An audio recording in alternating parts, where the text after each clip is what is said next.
यहाँ क्या हो रहा है? कौन जा रहा है? नासरत के यीशु यहाँ से जा रहे हैं।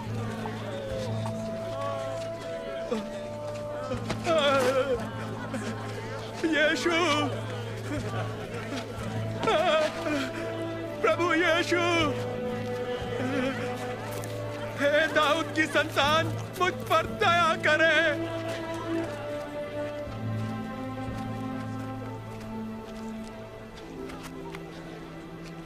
मैं तुम्हारे लिए क्या करूं? मैं फिर से देखना चाहता हूं।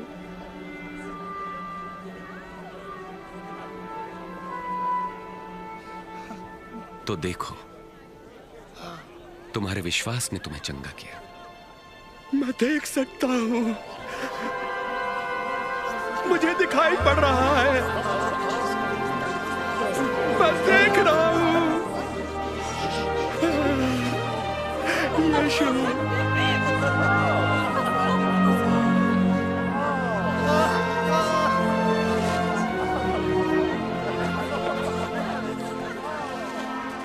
यरूशलेम जाते समय हर जगह प्रभु यीशु को भारी भीड़ मिली। लोग उनसे उद्धार का मार्ग और परमेश्वर के राज्य के बारे में और जानना चाहते थे।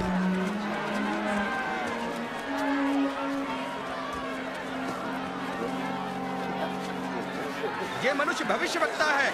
मेरे प्रभु और स्वामी, मुझे बचाइए।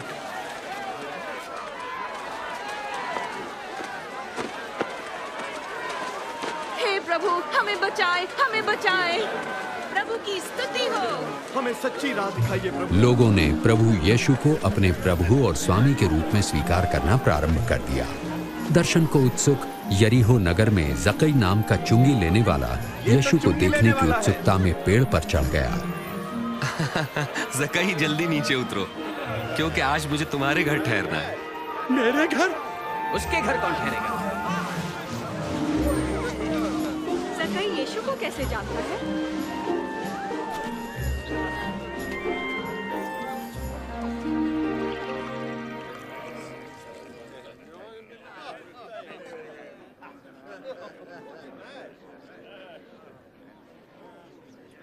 सुनो, मैं अपनी संपत्ति का आधा भाग गरीबों को दे दूंगा। अगर मैंने किसी को ठगा है तो मैं उसे 4 गुना लौटा दूंगा।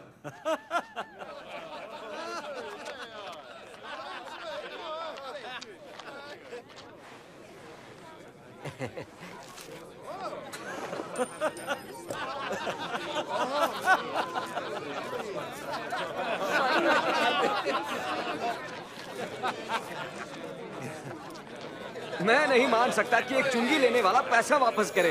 असंभव।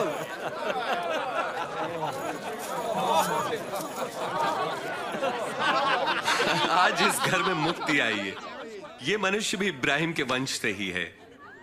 मैं खोए हुओं को ढूंढने और उनका उद्धार करने आया हूं।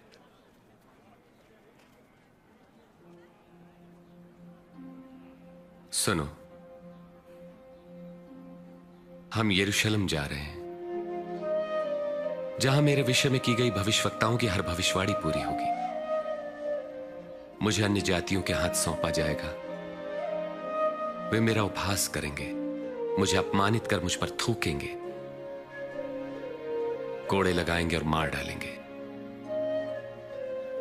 परंतु तीसरे दिन मैं जी उठूंगा।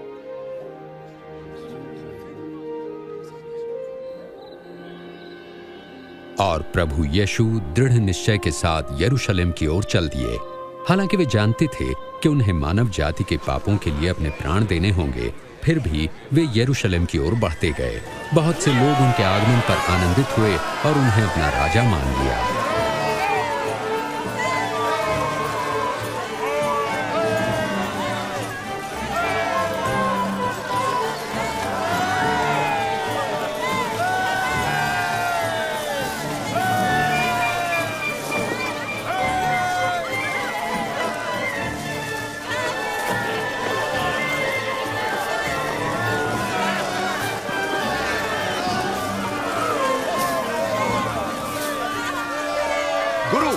अपने शिष्यों को आज्ञा दे कि वे शांत रहें। मैं कहता हूं, यदि ये चुप रहे तो स्वयं ये पत्थर चिल्ला उठेंगे।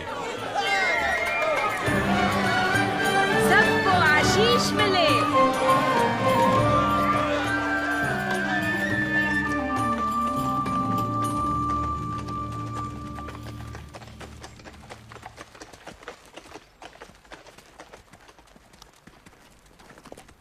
प्रभु यीशु यरूशलेम के निकट पहुंचे। उन्होंने उसे देखा और रो पड़े।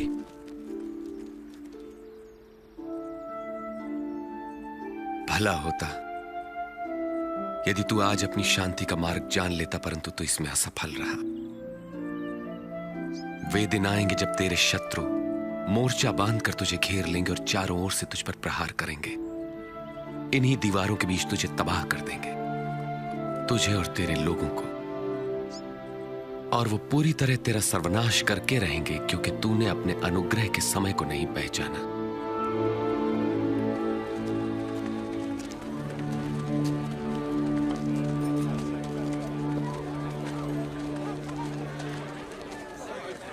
यरूशलेम का पवित्र मंदिर आराधना का स्थान होने के बजाय व्यापार का केंद्र बन चुका था।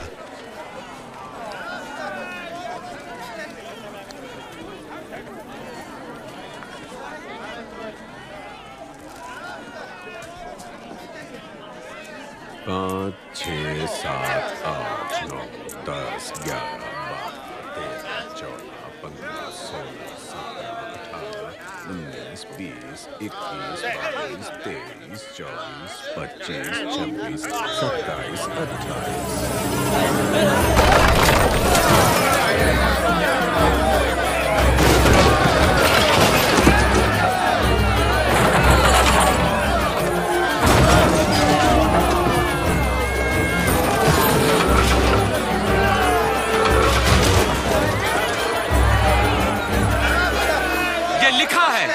मेरा घर प्रार्थना का घर होगा, परंतु तुमने उसे डाकुओं की खो बना दिया।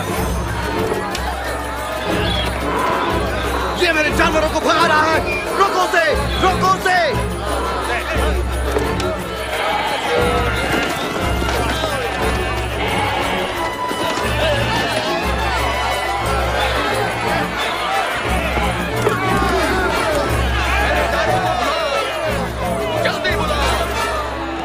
कुछ राजनीतिज्ञों और धर्मगुरुओं में प्रभु यीशु के प्रति विरोध उभरने लगा, क्योंकि लोग उन्हें राजा मानने लगे।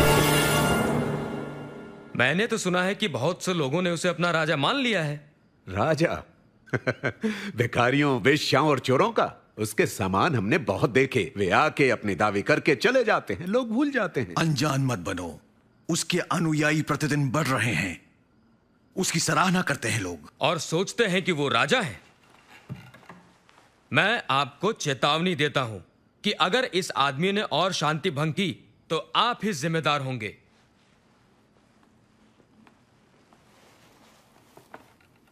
शायद ये सही कहते हैं।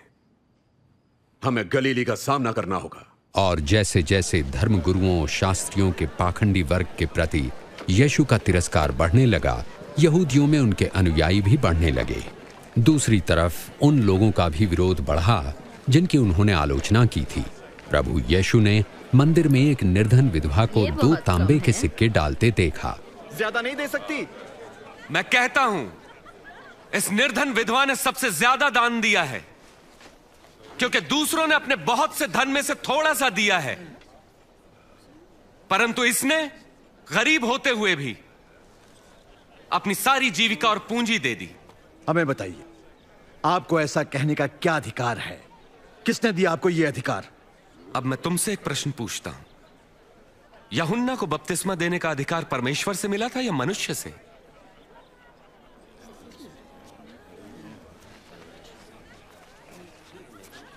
हम क्या उत्तर दें? यदि परमेश्वर की ओर से कहेंगे तो वो कहेगा तुमने यूहन्ना का विश्वास क्यों नहीं किया? और यदि मनुष्य की ओर से कहें तो ये भीड़ हमें पत्थरवाह करेगी, क्योंकि ये सब यूहन्ना को भविष्यवक्ता मानते हैं। हमें नहीं मालूम ये अधिकार कहां से मिला। तो मैं भी तुम्हें नहीं बताता कि मैं ये सब कुछ किस अधिकार से करता हूं।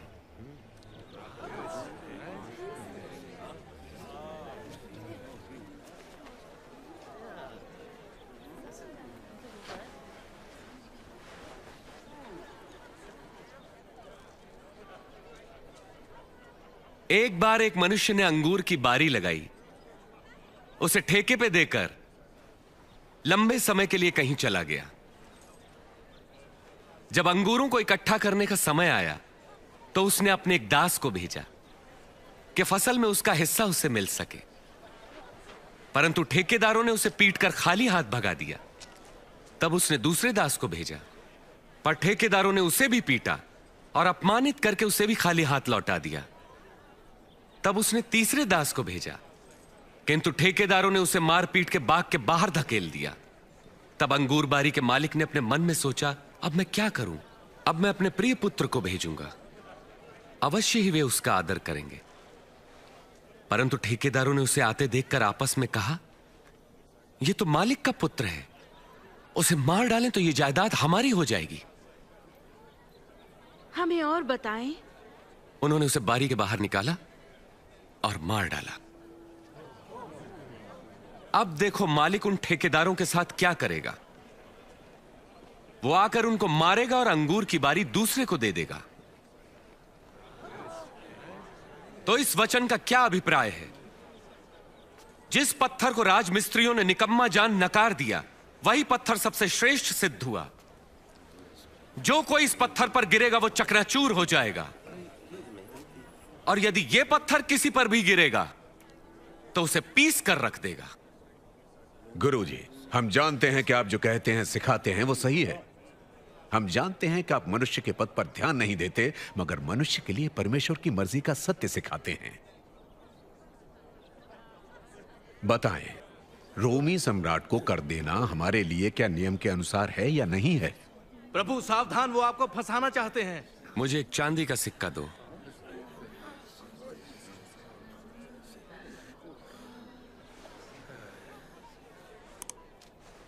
इस पर किसका चित्र और नाम अंकित है? राजा का।